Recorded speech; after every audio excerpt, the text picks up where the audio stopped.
Well, what about Shepard? Earthborn, but no record of his family.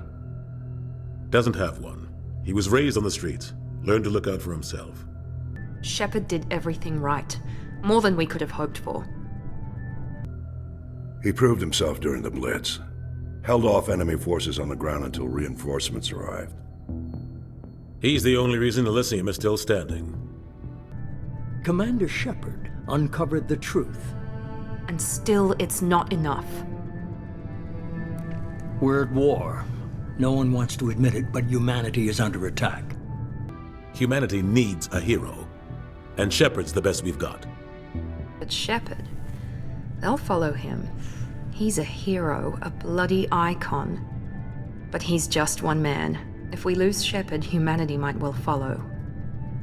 Then see to it that we don't lose him. I'll make the call.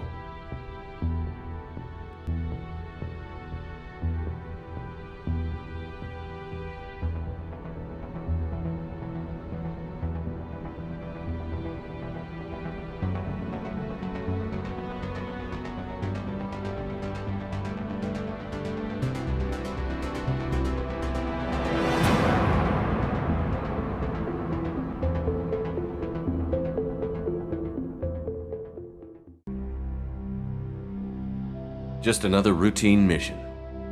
Why do they always say that before a mission? Of course it's routine. You haven't done anything yet. It's everything that happens along the way. The choices you make, the paths you choose, that turn the routine into anything but. Of course, that's how it started.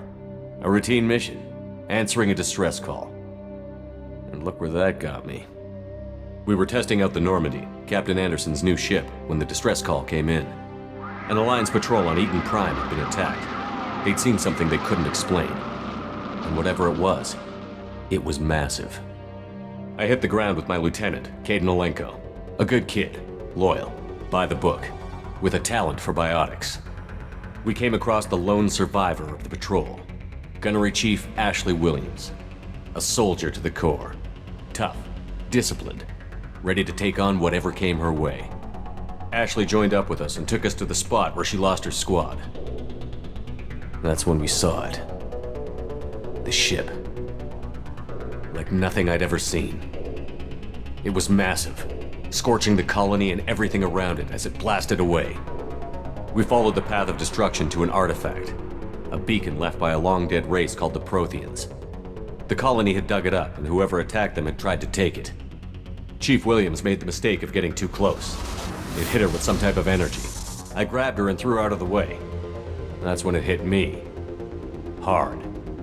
Every muscle in my body went rigid. I couldn't move, could barely breathe. Everything went black. And then I saw something. A vision. Dream. A nightmare.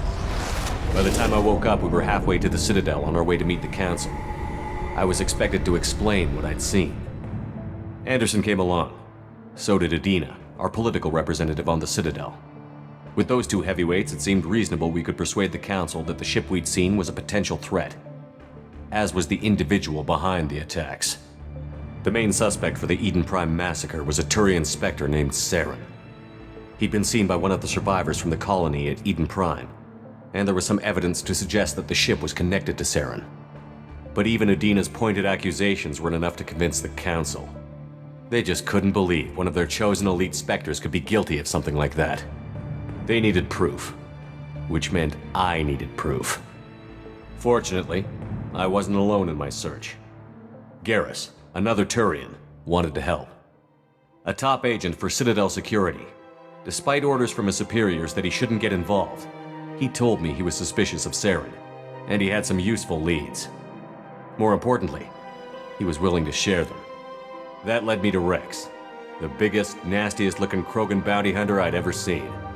He turned out to be more than just a brute. It was his intel that led to a fugitive with incriminating evidence on Saren. The fugitive turned out to be an energetic little Quarian named Tali. A tech expert with a knack for hacking, she'd procured some information on Saren. Evidence that proved Saren was dirty. Tali's evidence proved that Saren was responsible for the massacre on Eden Prime, and that the immense warship we'd spotted was in fact Saren's flagship. But it went much further. Saren was trying to find a way to bring back a race of sentient machines from dark space. Machines allegedly responsible for cleansing the galaxy of all organic life. These Reapers were blamed for wiping out all life 50,000 years ago, including the Protheans, then disappearing back through the mass relays to dark space, leaving no trace they'd ever been.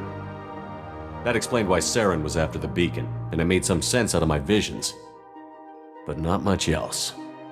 We couldn't convince the Council that the Reapers were a threat, but they agreed Saren had to be stopped. They stripped him of his Spectre status and gave me the honor of becoming the first human Spectre. My first task? Bring down Saren. Anderson decided to stay behind, giving up his ship, the Normandy. He told me I would need it more than he would. He also pointed me in a direction.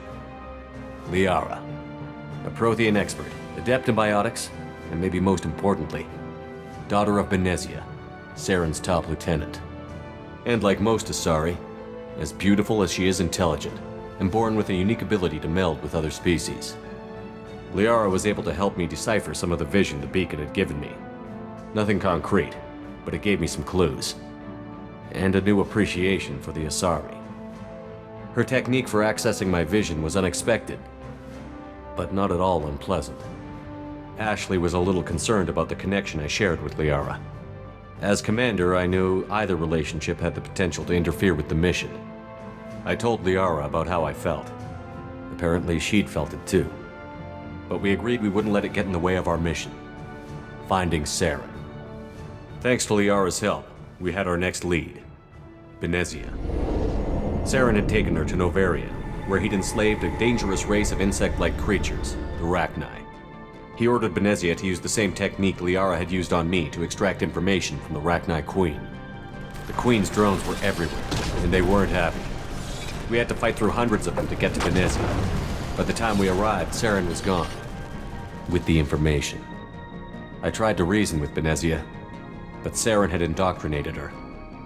He had somehow acquired the ability to control people's actions and wills.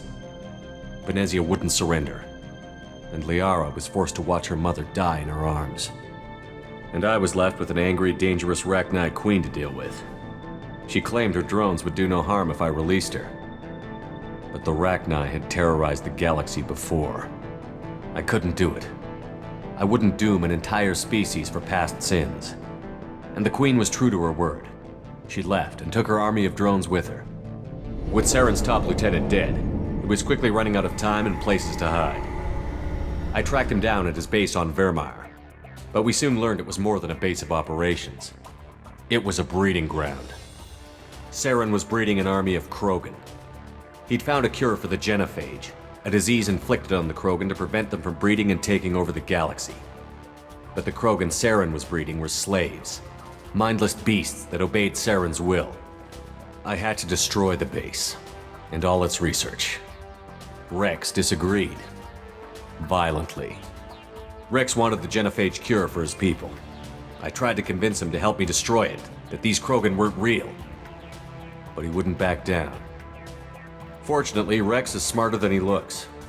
He realized this wasn't the way to help his people, and that Saren was the real threat. When we finally got to the center of the base, I realized just how close Saren was to completing his plan.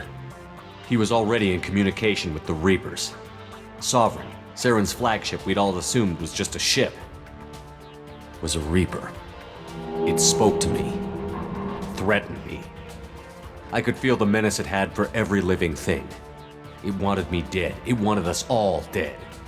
And I knew it was capable of doing just that. What I couldn't understand was why Saren would help it. But there was no time to think about it. Sovereign knew where we were. We had to destroy the base and get the hell out. I split up my team in 2 squads, sending Ash with one and Caden with the other as a distraction. We had a nuke, and we planned to use it. Before we could detonate the bomb, Saren showed up. We fought. I stalled him to make time for my team. And in talking to him, I realized the truth. It wasn't Saren who was indoctrinating everyone. It was Sovereign. The Reaper. And Saren was in deeper than all of them. He tried to convince me he was still in control, Said he found a way to reduce the Reaper's influence, but he was kidding himself. Or believing the lies Sovereign was telling him. Before I could convince him to stop, he ran, leaving me just seconds to extract my squad mates. I tried, but I wasn't fast enough. I could only save one of them. Caden was a good man, and a great soldier. But I had to choose, and I chose Ash. That was the last time Saren would slip away from me. I knew then, the next time we met, one of us would die. With my team mostly intact, we chased Saren and his army to Ilos, a long-lost planet that had once belonged to the Protheans. As we prepared for what we knew would be a desperate fight, I spoke to my crew. We were just one ship, against Saren's growing army. I assured them all that despite the odds, we could defeat him. Liara saw through my words. She knew I was hurting after Caden's death. She could sense my doubts. We both knew this mission could be our last. Until that moment, we'd put our feelings aside for the sake of that mission. But why wait? We gave in to each other, and it was perfect. While it lasted. We arrived on Ilos close behind Saren. Once on the planet, we discovered a Prothean databank that helped me put the final pieces of my vision together. The Reapers had come 50,000 years ago, and every 50,000 years before that, each time purging the galaxy of life. The Protheans had fought and died, like every species before them. But a few survived long enough to leave a parting gift. The Protheans had discovered that the Citadel was the key to controlling the mass relays. By sabotaging the Citadel, they found a way to close the relays to dark space, slowing the Reaper's return, giving us the time we needed to find a solution to stop the Reapers once and for all. Saren knew this. He was leading his army to take control of the Citadel and re-establish the relays to dark space, bringing the waiting Reapers here to destroy us all. We followed him to the Citadel. It was intact, but heavily damaged. He had caught the Council fleets by surprise, and they were only now regrouping. And with Sovereign as his flagship, there was little hope the fleets could counterattack with enough strength to take back the Citadel. But Saren was done running, and I was done chasing him. As the Alliance and Citadel fleets battled Saren's army outside, I cornered the Turian bastard in the Citadel tower and confronted him. He died believing that the Reapers would save him. As I fought to regain control of the Citadel, the Council's flagship, the Destiny Ascension, fell under attack. Despite Saren's death, Sovereign and Saren's army continued to fight. The Council was aboard the Destiny Ascension, and they were requesting assistance. But I knew in order to help them, I would have to put our Human Alliance fleet in jeopardy. The Council had to be saved. They represented the hearts and minds of the galactic community. Without them, the fleets would be in disarray. Even with the Citadel back in my control, Saren defeated, and the Normandy leading the combined galactic fleet, the battle against Sovereign, a single Reaper, was relentless. It took the combined fleets of humanity and the other races, but in the end, Sovereign fell. But the costs were immense. While humanity's efforts in the war earned us our first seat on the Council, it was a hollow victory. The Reapers were still out there.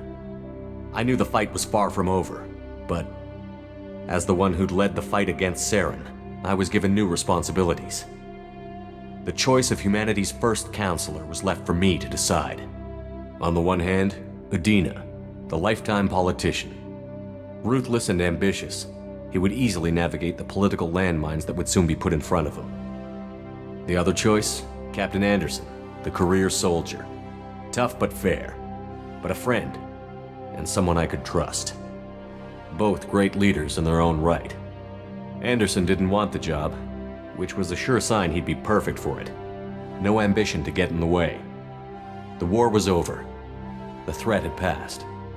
In time, the Council would rebuild itself. The Citadel could be repaired. Even the pain of lost friends would fade. But none of that mattered if the Reapers were still out there. And if they were all as powerful as Sovereign, we had to find a way to stop them. I had to find a way. I gathered my crew, took my ship, and went in search of answers. Officially, the Council would only say I was assigned to cleanup duty, rooting out any remnants of Saren's army. Just another routine mission.